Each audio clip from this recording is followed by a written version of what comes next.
Hello दोस्तों, इस lecture में हम चेन रूल के बारे में पढ़ेंगे। चेन रूल बहुत ही ज़्यादा इम्पोर्टेंट टॉपिक है। टाइम एंड वर्क के अंदर में बहुत सारे क्वेश्चन इससे आधारित डिपेंडेंट पूछे जाते हैं।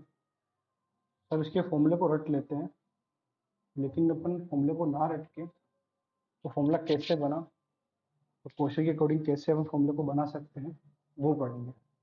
ये चीज़ किसी भी कोचिंग में कहीं पे भी नहीं मिलेगी आपको। एक्चुअली चेन रूल होता क्या है उसको समझते हैं। ठीक है, आप ही मुझको बताइए कि जब मेन पावर मतलब कि कोई मेन पावर मतलब कि मेन, वुमेन, चिल्ड्रन या कोई वर्कर, ठीक है, इनको मेन पावर बोलते हैं जो काम करता है। ठीक है, अगर मेन पावर बढ़ती है तो नंबर ऑफ डेज बढ़ेंगे या घटेंगे। मान लो कि दो आदमी या दो में किसी काम को 6 दिन में करते हैं, तो अगर मान लो 4 आदमी कितने दिन में करेंगे, हो सकता है 6 से कम में करेंगे, 2 में कर सकते हैं, 3 में कर सकते हैं, 1 में भी कर सकते हैं, लेकिन 6 से कम में करें। तो फिर ये बोल सकते हैं कि जब मेन पावर बढ़ती है तो नंबर ऑफ डेज कम होते हैं। मतलब क्या बोल सकते हैं अपन कि main power inversely proportional two days. ठीक है, इसको अपन फर्दर सोल्व करते हैं तो क्या बनता है अपने पास में, मेन पावर जो अपने पढ़ा अभी inversely proportional to number of days. ठीक है, नंबर ऑफ डेज किधर लेके जाते हैं इंटू डी, ये बनता है कांस्टेंट।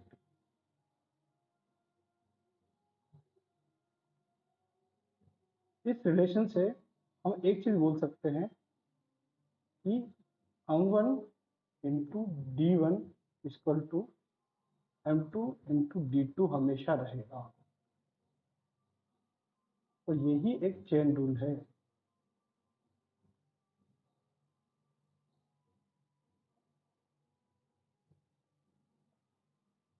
ठीक है, इसका रिलेशन किसी और के साथ में भी निकालते हैं। अभी अपने ने एक चीज सीखी है, M1 into D1 equal to M2 into D2। ठीक है, एक स्टैंडर्ड फॉर्मूला बनाते हैं जिसमें सब कुछ आ जाएगा। ठीक है, उस फॉर्मूला को आप याद कर लीजिए और उसका एक्सप्लेनेशन कैसे बना वही बताता हूँ।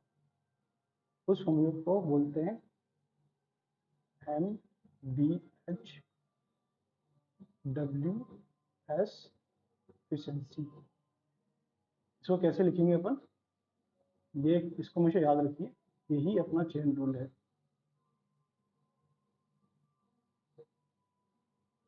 इसको अपन कैसे लिखेंगे, M1 into D1 into H1 divide by W1 into S1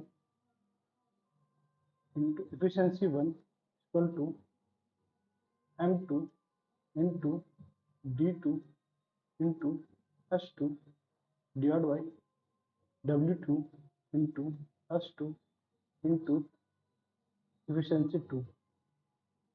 M का मतलब क्या होता है यहाँ पे, मेन पावर।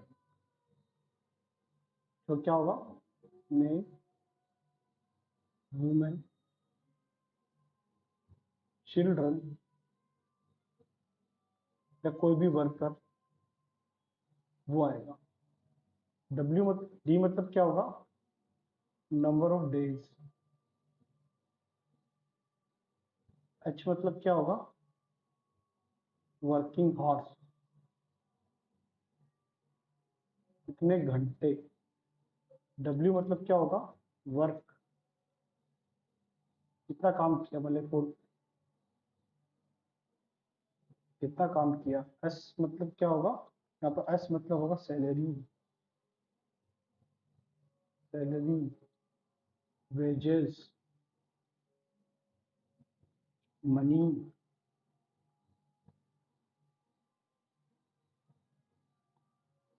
इसको बोलते हैं इफिशिएंसी। इसकी इफिशिएंसी कितनी थी, ठीक है।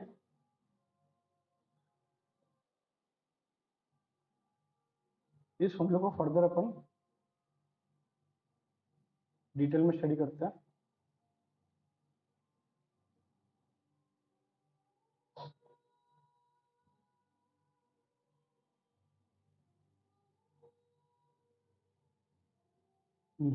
अभी तो अपन ने इस फॉर्मूले में एक चीज, ये तो फॉर्मूला यहाँ पे लिख देता हूँ मैं यहाँ पे, M D H divide by W S efficiency. ये रिलेशन अपन पढ़ चुके हैं, डी टू। अब देखो, अब मुझे बताओ कि जब वेन पावर बढ़ेगी, इंक्रीज होगी, तो काम करने के अंदर में घंटे कम होंगे ज़्यादा होंगे? बिल्कुल सही बात है। अगर हम आदि बढ़ाएंगे तो काम कम समय में होगा। हम इसमें भी बोल सकते हैं M is inversely proportional to H.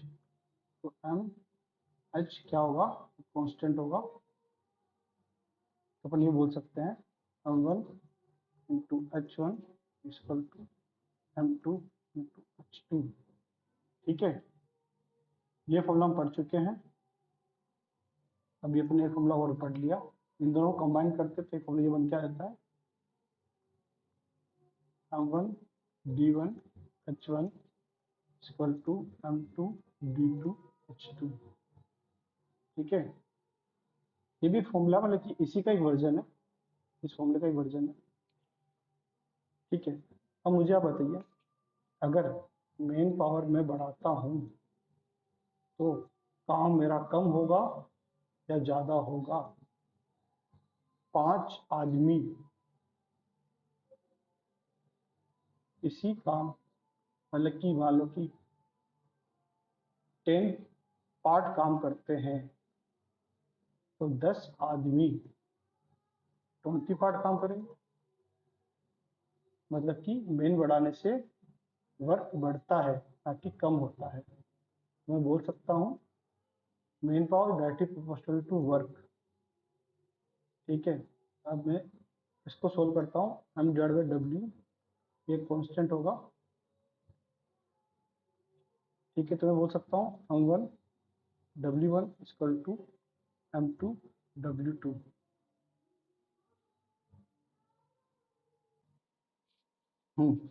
अभी तो अपन पढ़ चुके हैं एम डी एच, मतलब M one into D one into H one equal to M two into D two into H two, ठीक है।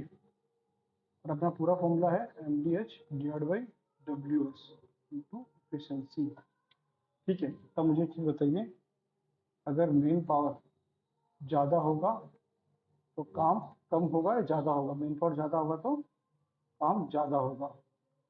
तो man power that is proportional to work, M equal to W constant हुआ, तो M one equal to W one equal to M two equal to W two, ठीक है। मुझे एक चीज़ बताइए, अगर आपका वर्क ज़्यादा है, ठीक है, एफिशिएंसी कम होगी ज़्यादा होगी? बट मेन पावर कांस्टेंट है, मेन पावर कांस्टेंट है, अभी कांस्टेंट। वर्क अगर ज़्यादा है तो एफिशिएंसी भी ज़्यादा ही होगी। मैं बोल सकता हूँ वर्क एफिशिएंसी है तो वर्क डिवाइड बाई एफिशिएंसी एक कांस्टेंट हुआ, तो W one equal to efficiency one equal to W two equal to efficiency two. ये फॉर्मूला भी अपन पढ़ चुके हैं, कर चुका हूँ। इसको 2 मान लो, इसको 3 मान लो, इन तीनों कंबाइन करेंगे तो ये फॉर्मूला बन के आ जाएगा अपने पास में, M D H divide by W S efficiency, मतलब एम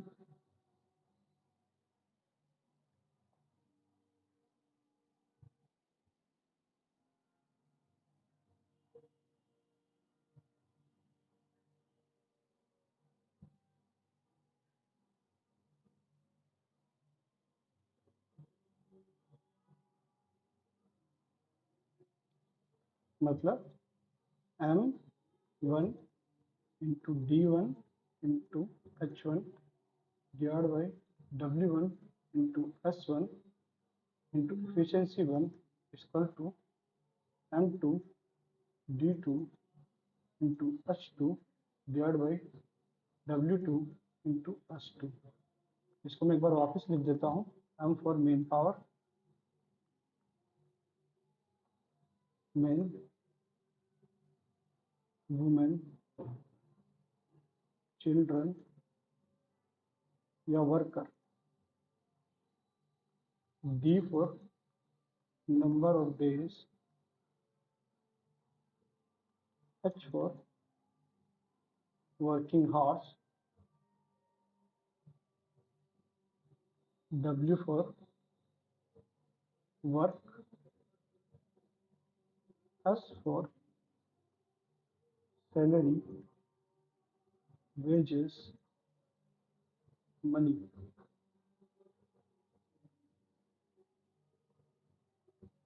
N for efficiency। इस फॉर्मूले को हमेशा आप याद रखिए। ये फॉर्मूला कैसे बना है मैं आपको बता चुका हूँ। ये फॉर्मूला बहुत ज़्यादा इम्पोर्टेंट है एग्जाम पॉइंट व्यू से। इसके बेस बहुत सारे क्वेश्चन पूछे जाते हैं, वो बैंक में हो, असली सीजल हो, कोई सा भी एग्जाम हो। चलो इसके सब क्वेश्चन करते हैं। Question number 26, 10 men can complete a work in 15 days. If every man work 8 hours per day, how many men are required to do the work? If the work is completed in 10 days, each man work 12 hours per day. 10 आदमी किसी काम को 15 दिन में करते हैं और वो 8 घंटा पर डे के हिसाब से काम कर रहे हैं, तो हमें कितने आदमी की जरूरत पड़ेगी जब उस काम को 10 दिन में खत्म करते हैं और 12 घंटा पर डे के हिसाब से काम करते हैं। तो हमको भी अपना फॉर्मूला देखना है। फॉर्मूला हमारा क्या था? MDS divide by WS into efficiency. देखो इसके अंदर में आपको मेन पावर देके रखा हुआ है, डेज देके रखा हुआ है, हार्स देके रखा हुआ है, तो भी अपना फॉर्मूला केवल MDH बन जाएगा। हालांकि M1 into D1 into H1 equal to M2 into D2 into H2। ठीक है, इस केस के अंदर में क्या बोल रहा है, आपके पास में 10 आदमी हैं, 15 दिन काम करते हैं और 8 घंटे काम करते हैं पर डे के हिसाब से, तो कितने मेन चाहिए जो उस काम को 10 दिन में खत्म कर देते हैं, तो 12 घंटे पर डे के हिसाब से कम करते हैं। तो इसको सोल्व करेंगे अपन।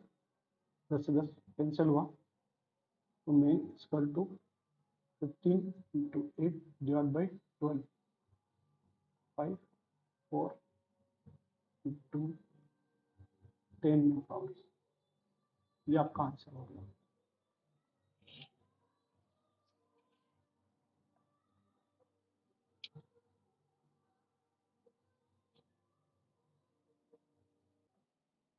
Question number 27, 20 men can complete a work in 12 days. If every man work 6 hours per day, how many days can do 4 by 5th of the work by 12 means each man works 8 hours per day है। 20 आदमी किसी काम को 12 दिन में करते हैं, जब वो काम करते हैं 6 घंटा पर डे हिसाब से काम करते हैं, तो हमको ये बताना है कि 4/5 यानी 4/5 काम करने में उनको कितना टाइम लगेगा, कितना दिन लगेंगे जब वो 12 आदमी काम करते हैं। तो अभी हमारे पास जो फॉर्मूला था MDH divide by WS into efficiency, इसके पूरे फॉर्मूले में क्या क्या देके रखा हुआ, मेन देके रखा हुआ है, डेज देके रखा हुआ है, आवर्स देके रखा हुआ है और वर्क देके रखा हुआ है। तो अपना फॉर्मूला क्या बनेगा? M1 into D1 into H1 divide by W1 equal to M2 into D2 into H2 divide by W2। पहले केस के अंदर में बोल रहा है कि 20 आदमी है, 20 में इंटू 12 दिन में काम करते हैं, 6 घंटा काम करते हैं, आप पूरा काम कंप्लीट करें तो पूरा काम मतलब 1।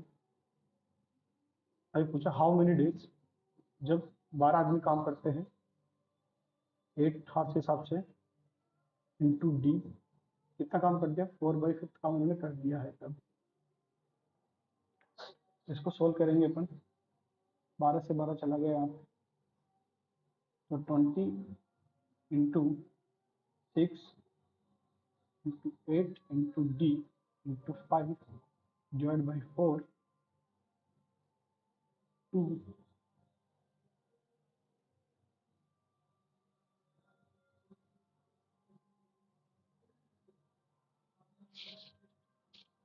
D equal to 12 days.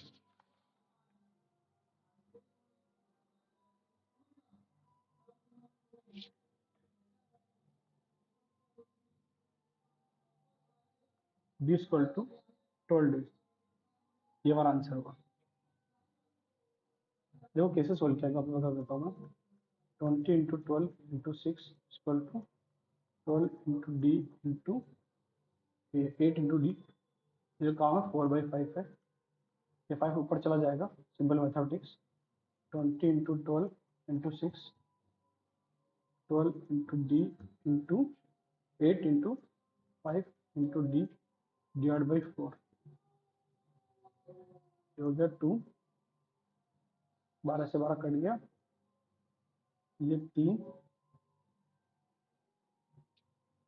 60 into 5 D 60 divide by 5 D कटा 12, तो 12 is answer. Question number 28, a woodcutter can cut 800 trees in 12 days.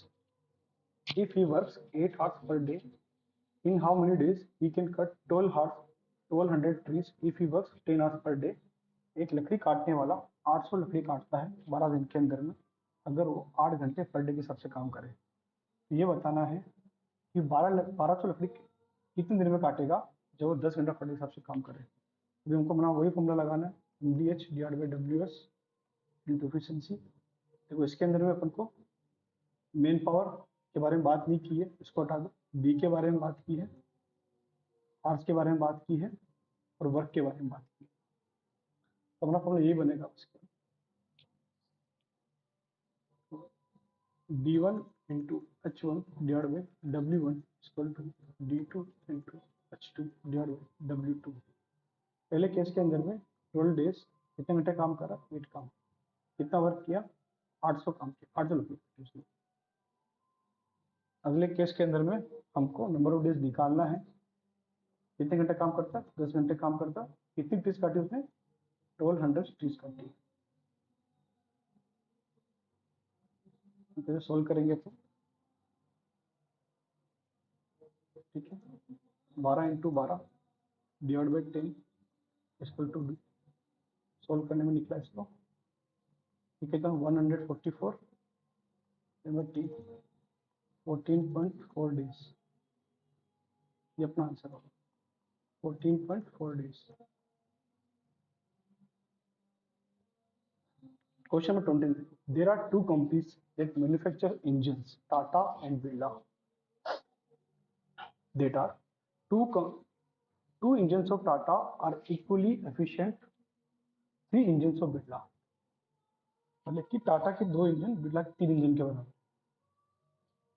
15 engine of Tata can produce 2 megawatt electricity in 20 hours.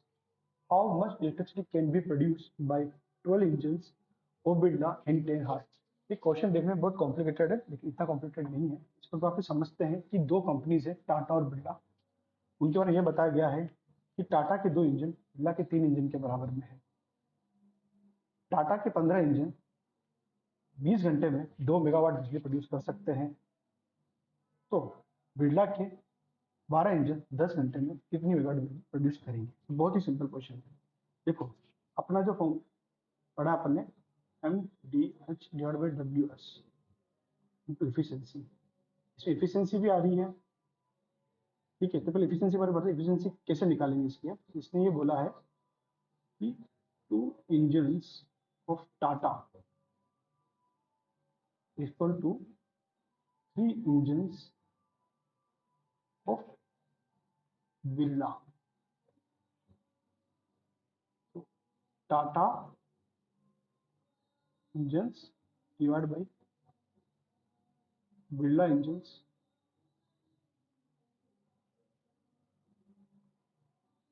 कितना जाएगा, बिरला इधर गया, टाटा इधर आया, 3/2। तो ये एफिशिएंसी आ गई। टाटा की एफिशिएंसी आई है 3 और बिरला की एफिशिएंसी कितनी आई है 2। टाटा की एफिशिएंसी 3, बिरला की 2। अब मुझको एक चीज बताइए आप कि इंजन्स ज्यादा होंगे तो मेगावाट ज्यादा होगा कम होगा, मेगावाट ज्यादा होगा, ज्यादा इंजन ज्यादा पावर जनरेट होंगे।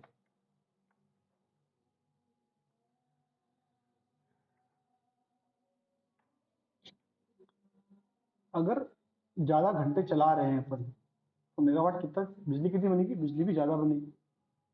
ऐसे अपन को इसका फॉर्मूला बनाना है। इसमें फॉर्मूला कैसे बनेगा, engines into horse divide by megawatt. देखो इसको अपन इससे भी कंपेयर कर सकते हैं कि इंजन्स यहाँ पर मेन पावर हो गया या हार्स हो गया, और पावर है वो यहाँ पर अपनी वर्क है, कितना काम हो रहा है, मतलब कितना बन रहा है। ये सब ना सोच के इससे भी अपन कोरिलेट कर सकते हैं डायरेक्ट इनटू एफिशिएंसी। ठीक है, इस हिसाब से अपन इसको लगाते हैं कि पहले केस में टाटा के बारे में बात करते हैं। टाटा के कितने इंजन है, टाटा के 2 इंजन है, सॉरी टाटा के 15 इंजन है जो 2 मेगावाट बिजली प्रोड्यूस कर रहे हैं। मेगावाट नीचे तो मेगावाट नीचे लिखा, कितने घंटे चलने पे, 20 हार्स चलने पे। टाटा की एफिशिएंसी कितनी है निकाल चुके हैं अपन, 3 इक्वल टू बिरला। बिरला के कितने इंजन से, 12 इंजन से, कितने घंटे चल रहे हैं, 10 घंटे चल रहे हैं। कितनी बिजली प्रोड्यूस करेंगे, ये मेगावाट जो अपना काम है 2, इसकी एफिशिएंसी कितनी 2। इसको सोल्व करेंगे तो अपना आंसर आ जाएगा। इसको सोल्व करते हैं तो मैं मेगावाट को इधर कर लेता हूँ। इधर क्या बचा है, 12 into 10 into 2 divide by again 2,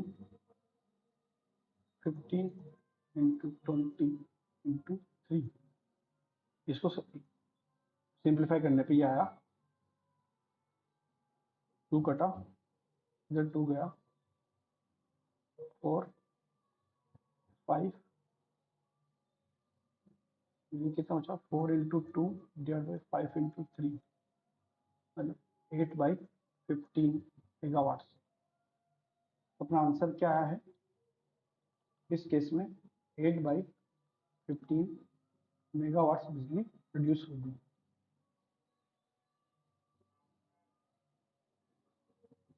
इस क्वेश्चन को अगर वापस करें आपको अच्छा लगेगा।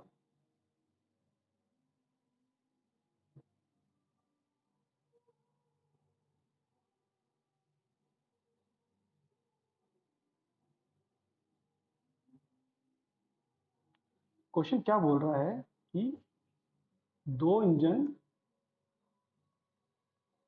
टाटा के,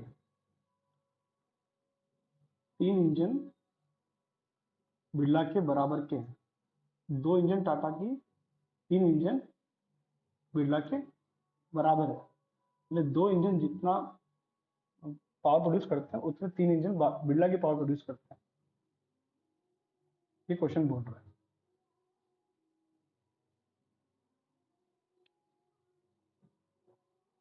तो टाटा के इंजन डिवाइड बाई बिरला का इंजन कितना होगा, 3/2। तो ये 3 क्या होगी, टाटा के इंजन की एफिशिएंसी, 2 होगा बिरला की इंजन की एफिशिएंसी, N1 N2। ठीक है, अपना क्या फॉर्मूला था, MDH divide by WS into efficiency. देखो इस क्वेश्चन के अंदर में जो M है यहाँ पर नंबर ऑफ इंजन है,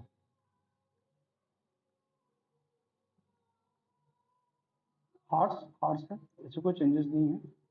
जो वर्क है, वर्क यहाँ पर पावर है, मतलब कि मेगावाट। ठीक है, तो अपन को इसको सिंपल करना है कि M1 into D1 divide by W1 into N1 equal to M2 into D2 divide by W2 into N2। इसको टाटा का लेते हैं अभी। टाटा के कितने इंजन? टाटा के 15 इंजन 2 मेगावाट बिजली प्रोड्यूस करते हैं।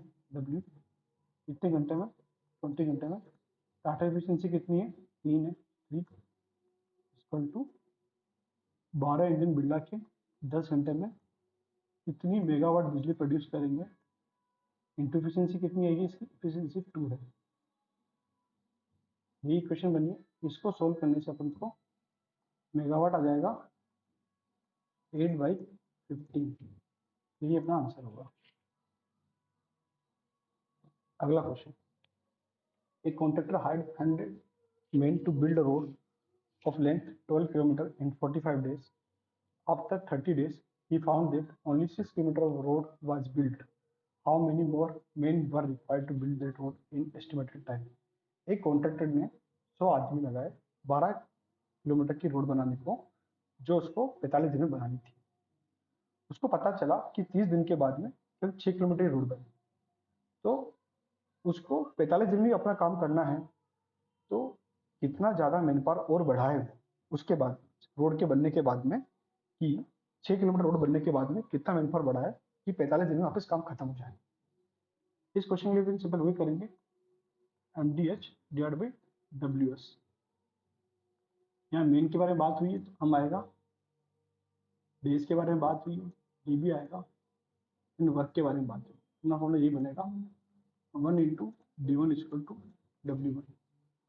देखो स्टार्टिंग हमारे पास 100 मैन पावर थी, उसको 45 डेज के अंदर में 12 किलोमीटर रोड बनानी थी। ठीक है, अब एक्चुअली क्या हुआ है कि 100 मैन पावर ने 30 दिन के अंदर में 6 किलोमीटर रोड बना। ठीक है, अब 6 किलोमीटर रोड वापस और बनानी पड़ेगी उसको, तो कितना मैन पावर लगा है बचे दिन में? स्टार्टिंग 45 दिन थे, 30 दिन काम कर चुके, तो 15 दिन बचा है, बचे 15 दिन के अंदर में, तो जो एक्स्ट्रा मैन पावर यहाँ से निकल जाएगी।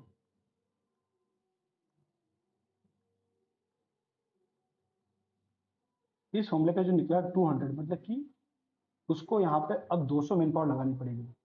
ठीक है, तो 100 मैन पावर पहले से थी, अब वो 200 लगानी पड़ रही है कि अब वापस 15 में काम खत्म हो जाए। उसको एक्स्ट्रा मैन पावर कितनी लगानी पड़ी? 200 माइनस 100 इक्वल टू 100। तो 100 अपना यहाँ पर आंसर होगा, 100 मैन पावर एक्स्ट्रा लगाने, man power extra to be deploy. Answer है अपना इसका 100।